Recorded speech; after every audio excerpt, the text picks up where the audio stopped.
up to the 30, the 20, 10, 5, Torrey Horton back to the end zone. 48-yard play. Guess who? Body up the middle, making another move to the outside. 15, 10, end zone again. Keeps it. Nice move by Brown. He's got space. He's got 6. 35-yard touchdown for Byron Brown. A record-setting night for the South Florida quarterback. Down so far, a little bit of a high snap. Genty right up the middle. Genty has room. Ashton Genty, give him 6. Second and long. Lagar tries to pin it in. Rotos, it does. Rotos stays up. The Suns offense 4-3 wheels. Incredible effort for Rotos. The G5 Hive. All G5, all the time. Welcome to the G5 Hive Live, and we are excited to bring you another G5 college football coverage you love each and every week. I am Luke Probasco, and I'm joined by my co-host, Justice. We got a new song. We got some gear here. I got a new camera. Merchandise store will be available soon. If you're watching us on YouTube, please hit that like and subscribe button. If you're watching us on X, please give us a follow, a like, and a retweet. And if you're listening to us in podcast form, please rate and review. You're going to want to check out that intro, that new song that we got. And again, you're going to want to check out the merchandise, and that will be coming soon to you if you would like it. Justice, how's it going? Going great, man. I'm pretty hyped, man. I love the song. I love the we've done a lot of graphics work this year. So hopefully everyone enjoys it. Hope folks enjoy the song, enjoyed the little video that play with it featuring our players of the week this week. Like you said, merchandise store coming up soon. We got Luke and I ordered some hats. These hats won't be available on the merchandise store, but other great merchandise will be available. So yeah, man, exciting things, exciting stuff coming, and just looking forward to talking some college football, man. All right. Looks like we've got about 66 people watching. Can we get some more likes, retweets, get some comments if you're watching us on YouTube? Let's be some interactive here on this show tonight. Let's get into our Week 5 previews. We've got some G5 versus P4 matchups. We've got Northern Illinois at NC State Saturday, noon Eastern. I kind of like this upset alert of NIU. North Carolina State, tough to win in, but North Carolina State just isn't the North Carolina State that it's been previously. Also, you got freshman CJ Bailey starting. This defense pretty good. This is my upset alert game here. Yeah, I mean, I think Northern Illinois, plays good defense. They run the ball effectively, and so I think that always is going to give them a chance, right? NC State, like you said, has not looked too good, particularly on offense. I haven't heard if Grayson McCall is going to be available for this game or not, or if they're going to have to start true freshman CJ Bailey again. But even when McCall was in there, he didn't look great. The offense didn't look great. So yeah, I mean, definitely an opportunity for Northern Illinois to knock off another P4 and maybe jump right back into that top 25. We've got Western Kentucky at Boston College Saturday at noon Eastern. We'll see what Thomas Castellanos can do against Western Kentucky, but if Western Kentucky plays like they did last week, this again, maybe Veltkamp is able to toss the ball a little bit better against Boston College this week. This could be another game that is very much a upset alert as if you're a common football fan. We've got Louisiana at Wake Forest Saturday at 3:30 p.m. Eastern, and then South Alabama at LSU Saturday at 7:45. I'm just really hoping to see South Alabama put up a whole bunch of points. Maybe we get 70 points like JMU did at North Carolina. We'll see what Gio's able to do. And see what Fluff is doing. I'm looking forward to that Louisiana game, man. I think that's another good opportunity for the G5 to get a win. Wake Forest does not look good at all. Louisiana, like I said, I walked away from that Tulane game much more impressed with them, and I think if they play the way they did against Tulane, I think they can beat Wake Forest this week. So, couple opportunities here for the G5. The world's going to get introduced to Gio Lopez. So excited to kind of. I hope he plays lights out, man, and the rest of the world can kind of know what us G5 fans know. You know how electric Gio Lopez is. Would love to see nothing more than to see him light up those LSU Tigers. Absolutely. Now let's get into our G5 versus G5 matchups. We've got South Florida at Tulane. That's at noon Eastern. Got Ball State at James Madison, 1:30 p.m. Eastern. I mean, we don't have it on there, but yeah, that South Florida versus Tulane game, that'll be a good one. That oh, there it is. There it is. I'm not looking at the right one. There it is. Yeah, we got it up there.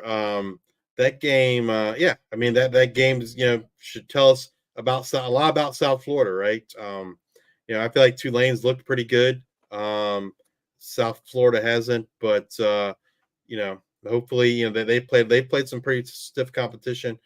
So we'll see how South Florida looks against another AAC foe there in Tulane. And then, I saw a press conference today with Bob Chesney, head coach at JMU, and they were asking him, did he think Ball State was a trap game? And I hope they don't think it's a trap game, because I think Ball State's is one of the better teams in the MAC, and they play like they did against Gardner Webb. They're going to lose to Ball State. Hopefully, they won't have too much of a letdown there. So we didn't talk about the game, but I watched a lot of the Ball State versus Central Michigan, and that was just a wild game. I was texting you about it. It was like Ball State just like controlled the line of scrimmage for a better portion of that first half. Then they get they block a punt, like tip it type thing, doesn't go too far. So they like start off like on their own like 40-yard line. They go for it on a fourth down, don't get it, and then it was just Central Michigan there on out. But Ball State threw the ball pretty well. They ran the ball extremely well. So I think that I think it'll be James Madison throwing the ball, which honestly, what really worked for Central Michigan was they brought in their other quarterback.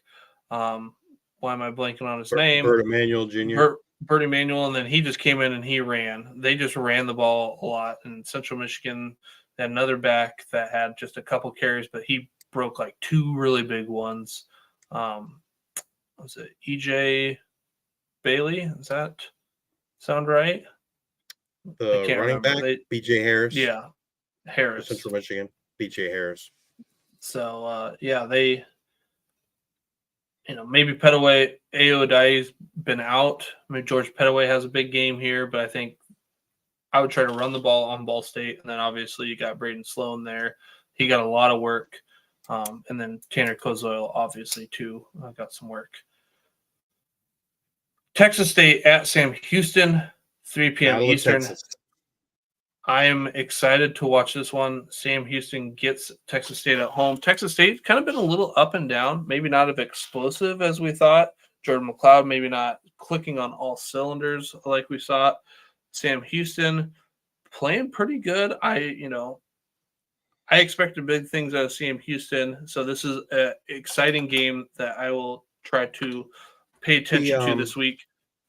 The passing game seemed to struggle for Sam Houston last week. The running game was dynamite, but the passing game seemed to struggle, and I think they're going to have a passing game against Texas State, I think, to keep up. Yeah, they're going to need a big game out of Quavez Humphreys this weekend. Then I alluded to it earlier, but we've got Liberty at App State at 3:30 p.m. Eastern. I don't know. I'm just hoping App State can get right and pull off the upset, man. Like this was a game we've talked about numerous times in the offseason. This was like the game, right? This was when Liberty is supposed to lose. Yep. And man, App State has not looked good. I don't think Liberty has looked particularly good either. But they've at least been winning. And yeah, I'm hoping like heck that App State can. If they don't win another game this year, I'm hoping they can win this one. Then we've got Fresno State at UNLV, 3:30 p.m. Eastern. This one is going to be a good game. We'll see Absolutely. how UNLV does. I don't know. I think I'm going to take Fresno State in this one, even though I have to go to UNLV. Maybe, Fresno State beats UNLV just bad enough that UNLV is like, we got to head to the Pac-12. Not sure. But I just like Mikey Keene. I like what Fresno State's doing, offense, defense. UNLV just having a hard time throwing the ball. You kind of know that they're kind of one-dimensional. They're going to run the ball. As long as you can stop the run, I think you can beat UNLV, even though they've beat 2 Power 5 opponents. That UNL defense is legit, and so yeah, man, this game can go a long way to determining who ends up in that Mountain West championship game at the end of the year. This is a premier matchup, premier conference matchup early in the season. So definitely one to watch. Then we've got Georgia Southern at Georgia State at 3:30 p.m. Eastern. Battle of Georgia. Georgia State coming off a big win against Vandy. Georgia Southern. Have you seen the scuttlebutt this week about the name? Like, this is a huge rivalry, and it was always called modern day hate. That's kind of how they referred to this rivalry, is modern day hate. And there's been a big scuttlebutt on Twitter about that, and trying to rename it. That they came up with another name for it, and it's Georgia Southern's been pretty quiet on it. Georgia State's been releasing official statements and all this, and I don't know, it's pretty crazy, man. Like, you should look at it. Like, it started last week. Forgive me, I can't remember what they changed the name of the game to, but it's essentially always been called modern day hate, and they don't like that. They don't like that terminology. Georgia State's not a fan of that terminology, and so they've come up with some kind of different name. But it's been all over social media for the last week or so. Okay. One to keep an eye on. We got Tulsa at North Texas at 7 p.m. Eastern. Tulsa with a big win this last week. North Texas getting right with scoring a fair amount of points this last weekend. We'll see. Again, I think Tulsa's just a year away, but we'll see how they handled North Texas. What are your thoughts going into the game? Yeah, I agree with you. I think Tulsa is a team to kind of watch out for in the future. I think they're better than people probably give them credit for, but I don't think they're quite there yet. So I don't know. I think North Texas. I just look for a lot of offense, right? You're gonna get a lot of offense out of North Texas, and so we'll see if Kirk Francis and Tulsa can get things going. One thing I've been surprised to this point with North Texas is the heavy running back rotation. I was definitely thought that Anthony Watkins would kind of be the man, but they're rotating quite a bit there, including some true freshmen with Lloyd Avant and Byron Ellison both getting some carries as well for the Hurricanes. But yeah, I think you're right. Tulsa's probably a year away, but they're on the upswing for sure. And then we got UL Monroe at Troy, 7 p.m. Eastern. Troy been able to put up some points this year. UL Monroe looking solid this year. Going to be a tough one at Troy. This one might be a low-key fun one to watch in the sense of just a good game.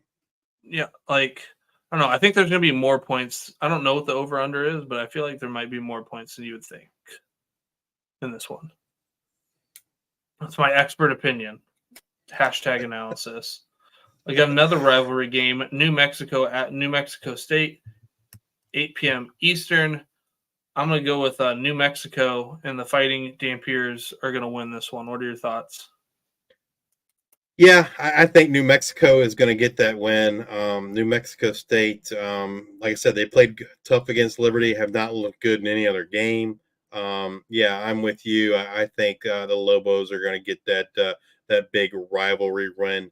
The over-under on the UL Monroe Troy game is 45.5, and Troy is favored by 8. I think I'm going to take the over on that, 45.5. Yeah, I'm curious. The New Mexico game. New Mexico's favored by 9.5. The total in that game is 58.5. That's one I don't know. I could see going under potentially, and I don't know. I can see it going either way. I guess I don't think either defense is particularly good, but I don't think the New Mexico State offense is particularly good either. So, be interested to see how that game plays out. I'm gonna expect a lot of Wysong touchdowns in this game. Then we've got Washington State at Boise State, capping off the night, 10 p.m. Eastern. Can Boise State get a win over what the nation considers a P4 team? I'm still not sure what the nation and the media. I consider them G5. But I mean, you're going to have Ashton Genty, you're going to have Mateer. It should be a fun game to watch. Maybe not as fun as the San Jose game, but this one should. I don't know. It might be just as entertaining. Boise's favored by 7.5 in this game, and the over/under is 64.5. I can see this game going over. I can see this game going over for sure. But yeah, this is just a great week in G5, man. You got some really, really, I think, really good matchups all across the board. Like all these matchups are super intriguing. The South Florida Tulane, Ball State JMU, the Fresno State UNLV, Washington State, Boise State. Just some great G5 versus G5 games this week, man. Looking forward to it. I'm happy that Old Dominion is an away game, and so that I'm not at Old Dominion tailgating all day, and I miss all these other great games. So I'm happy with this great slate that I'll get to watch a lot of these games.